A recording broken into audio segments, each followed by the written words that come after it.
আসসালামু আলাইকুম শিক্ষার্থী এবং পরীক্ষার্থী। শরীফ মিডিয়া চ্যানেলের পক্ষ থেকে সবাইকে স্বাগত জানিয়ে শুরু করছি আজকের পর্ব। আজকে হচ্ছে ছোট টিপস, এসএসসি শর্ট নোটস, এক্সামের জন্য প্রস্তুত 2 মার্কস কিংবা 1 মার্কসের জন্য। পদার্থবিজ্ঞান কি?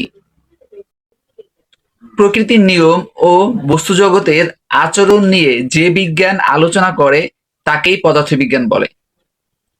প্রশ্ন নম্বর 2, অন্ধকার যুগ কি?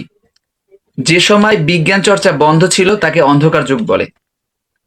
প্রশ্ন নাম্বার 3, অন্ধকার যুগের কারণ। ধর্মীয় কুসংস্কার, পরীক্ষার উপর নিষেধাজ্ঞা।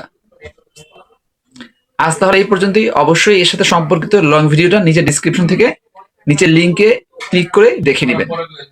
ততক্ষণ পর্যন্ত ভালো থাকুন, সুস্থ থাকুন। ফিরছি আরো কোনো নতুন একটা ভিডিও নিয়ে, এবং চ্যানেলটি সাবস্ক্রাইব করে আমাদের সাথে থাকুন। আসসালামু আলাইকুম।